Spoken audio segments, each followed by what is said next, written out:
নমস্কার। গপ্পপরীর আসরে আপনাদের স্বাগত। শুরু করছি রবীন্দ্রনাথ ঠাকুরের আত্মজীবনী জীবন স্মৃতির ষষ্ঠ পর্ব, নানা বিদ্যার আয়োজন। সঙ্গে থাকুন, শুনতে থাকুন।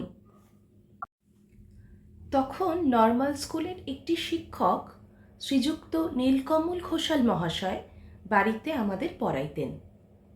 তাহার শরীর ক্ষীণ, শুষ্ক ও কণ্ঠস্বর তীক্ষ্ণ ছিল। তাহাকে মনুষ্যজন্মধারী একটি ছিপছিপে বেতের মতো বোধ হইত। সকাল ৬টা হইতে ৯:৩০ পর্যন্ত আমাদের শিক্ষাভার তাহার উপর ছিল। চারুপাঠ, বস্তুবিচার, প্রাণীবৃত্তান্ত হইতে আরম্ভ করিয়া মাইকেলের মেঘনাদবধ কাব্য পর্যন্ত ইনার কাছে পড়া। আমাদের বিচিত্র বিষয় শিক্ষা দেবার জন্য সেজদাদার বিশেষ উৎসাহ ছিল। স্কুলে আমাদের মধ্যে পাঠ্য ছিল তাহা বাড়িতে অনেক বেশি পড়িতে হইত। ভোরে অন্ধকার থাকিতে উঠিয়া লংটি পরিয়া প্রথমেই এক কানা পালোয়ানের সহিত কুস্তি লড়তে হইত।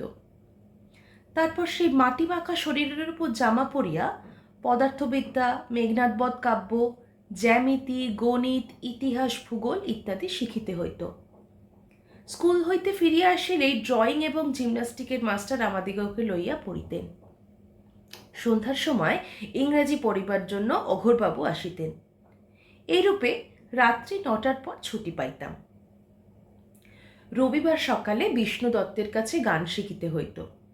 তাছাড়া প্রায় মাঝে মাঝে সীতানাথ দত্ত মহাশয় আসিয়া যন্ত্রতন্ত্র যোগে প্রাকৃত বিজ্ঞান শিক্ষা দিতেন। এই শিক্ষাটি আমার কাছে বিশেষ ঔৎসুক্যজনক ছিল। জাল দিবার সময় তাপ সংযোগের পাত্রের নিচের জল পাতলা হইয়া উপরে ওঠে, উপরের ভারী জল নিচে নামিতে থাকে এবং এই জন্যেই জল টকবক করে। ইহাই তিনি যেদিন কাঁচ পাত্রে জলের কাঠের গুঁড়া দিয়া আগুনে চড়াইয়া প্রত্যক্ষ করিয়া দেখাইলেন, সেদিন মনের মধ্যে কিরূপ যে বিস্ময় অনুভব করিয়াছিলাম তা আজও স্পষ্ট মনে আছে।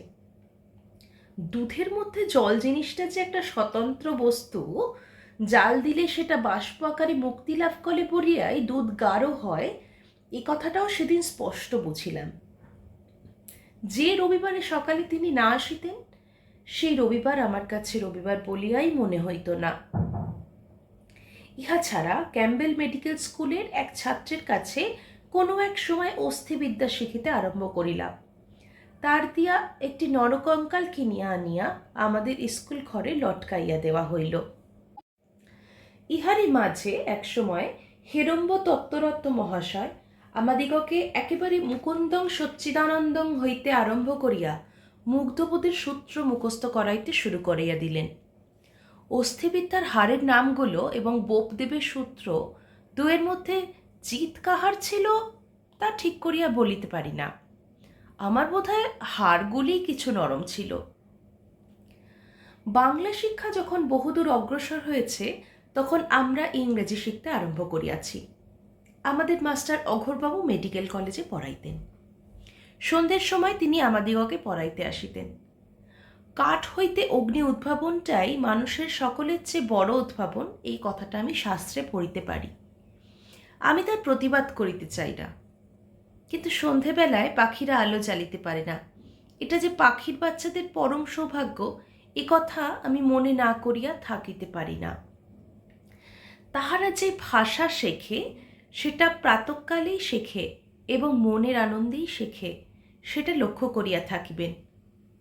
অবশ্য সেটা ইংরেজি ভাষা নয়, এ কথাও স্মরণ করা উচিত।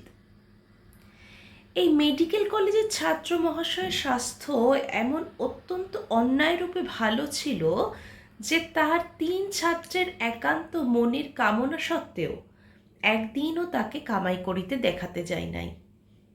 কেবল একবার যখন মেডিকেল কলেজে ফিরিঙ্গি ছাত্রদের সঙ্গে বাংলা ছাত্রদের লড়াই হয়েছিল, সেই সময় শত্রুজল চৌকি ছুড়িয়া তার মাথা ভাঙিয়াছিল। ঘটনাটি শোচনীয়, কিন্তু সে সময়টাতে মাস্টার মশাইয়ের ভাঙা কপালকে আমাদেরই কপালের দোষ বলিয়া গণ্য করিতে পারি নাই এবং তার আরোগ্য লাভকে অনাবশ্যক দ্রুত বলিয়া মনে হইয়াছিল। সন্ধ্যা হইয়াছে, মুষলধারে বৃষ্টি পড়িতেছে। রাস্তায় এক হাঁটু জল দাঁড়াইয়াছে। আমাদের পুকুর ভর্তি হয়ে গিয়েছে। বাগানের বেলগাছের ঝাঁকড়া মাথাগুলো জলের উপর জাগিয়ে আছে। বর্ষা সন্ধ্যার পুলকে মনের ভেতরটা কদম্ব ফুলের মতো রোমাঞ্চিত। মাস্টারমশাইয়ের আসিবার সময় 2-4 মিনিট অতিক্রম করিয়াছে, তবু এখনো বলা যায় না। রাস্তার সম্মুখের বারান্দাটাতে চৌকি লইয়া গড়ির মোলের দিকে করুণ দৃষ্টিতে তাকিয়াছি। এমন সময় বুকের মধ্যে হৃৎপিণ্ডটা যেন হঠাৎ আছাড় খাইয়া হাহতস্যি করিয়া পড়িয়া গেল। দৈব দুর্যোগে অপরাহত সেই কালো ছাতাটি দেখায় দিয়েছে। হইতে পারে আর কেহ, না, হইতেই পারে না। ভবভূতির সমান ধর্মা বিপুল পৃথিবীতে মিলিতেও পারে, কিন্তু সেদিন সন্ধ্যাবেলায় আমাদেরই গলিতে মাস্টারমশাইয়ের সনাতন ধর্ম দ্বিতীয় আর কাহারও অভ্যুদয় একেবারেই অসম্ভব। যখন সকল কথা স্মরণ করি তখন দেখিতে পাই অঘোরবাবু নিতান্তই যে কঠোর মাস্টারমশাই জাতের মানুষ ছিলেন তাহা নহে। তিনি ভুজ বলে আমাদের শাসন করিতেন না। মুখেও যেটুকু তর্জন করিতেন তাহার মধ্যে গর্জনের ভাগ বিশেষ কিছু ছিল না বললেই হয়। কিন্তু তিনি যত ভালো মানুষই হন, তার পড়াইবার সময় ছিল সন্ধ্যাবেলা এবং পড়াইবার বিষয় ছিল ইংরাজি। সমস্ত দুঃখ দিনের পর সন্ধ্যাবেলায় টিমটিমে বাতি জ্বালাইয়া বাঙালি ছেলেকে ইংরেজি পড়াইবার ভার যদি স্বয়ং বিষ্ণুদূতের উপরেও দেওয়া যায়, তবু তাকে যমদূত বলিয়া মনে হইবেই। বেশ মনে আছে, ইংরেজি ভাষাটা যে নিরস নয় আমাদের কাছে তাই প্রমাণ করিতে অঘোরবাবু একদিন চেষ্টা করিয়াছিলেন তার সরসতার উদাহরণ দিবার জন্য। গদ্য কি পদ্য তা বলিতে পারি না, খানিকটা ইংরাজি তিনি মুগ্ধভাবে আমাদের কাছে আবৃত্তি করিয়াছিলেন। আমার কাছে সে ভারী অদ্ভুত বোধ হয়েছিল। আমরা এতই হাসিতে লাগিলাম যে সেদিন তাকে ভঙ্গ দিতে হইল। তিনি বুঝিতে পারলেন মোকদ্দমাটি নিতান্ত সহজ নয়, ডিক্রি পাইতে হইলে আরও এমন 10-15 বছর লড়ালড়ি করিতে হইবে। মাস্টারমশাই মাঝে মাঝে আমাদের পাঠমরুস্থলীর মধ্যে ছাপানো বাহির বাইরের দক্ষিণ হাওয়া আনিতে চেষ্টা করিতেন। একদিন হঠাৎ পকেট হইতে কাগজে মোড়া একটি রহস্য বাহির কইরা বললেন, আজ আমি তোমাদের বিধাতার একটি আশ্চর্য সৃষ্টি দেখাইব। এই বলিয়া মোড়কটি খুলিয়া মানুষের একটি কণ্ঠনলী বাহির করিয়া তার সমস্ত কৌশল ব্যাখ্যা করিতে লাগিলেন। আমার বেশ মনে আছে, ইহাতে আমার মনটাতে যেন কেমন একটা ধাক্কা লাগিল। আমি জানতাম সমস্ত মানুষটাই কথা কয়। কথা কওয়া ব্যাপারটাকে এমনতর টুকরো করিয়া দেখা যায় ইহা কখনো মনেও হয় নাই। কলা কৌশল যত বড় আশ্চর্যেরই হোক না কেন, তা তো মন মানুষের চেয়ে বড় নয়। তখন অবশ্য এমন করিয়া ভাবি নাই, কিন্তু মনটা কেমন যেন একটু ম্লান হইল। মাস্টারমশাইয়ের উৎসাহের সঙ্গে ভিতর হইতে যোগ দিতে পারলাম না। কথা কওয়ার আসল রহস্যটুকু যে সেই মানুষটির মধ্যেই আছে, এই কণ্ঠনলীর মধ্যে নাই। দেহব্যবচ্ছেদের কালে মাস্টারমশাই বোধহয় তাহা খানিকটা ভুলিয়া গিয়াছিলেন। এই জন্য তার কণ্ঠনলীর ব্যাখ্যা সেদিন বালকের মনে ঠিকমতো বাজে নাই। তাহার পরে তিনি একদিন আমাদিগকে মেডিকেল কলেজের শবব্যবচ্ছেদের ঘরে লইয়া গিয়াছিলেন। টেবিলের ওপর একটি বৃদ্ধার মৃতদেহ শয়ন ছিল। সেটা দেখিয়া আমার মন তেমন চঞ্চল হয় নাই, কিন্তু মেজের উপর একখণ্ড কাটা পা পড়িয়াছিল।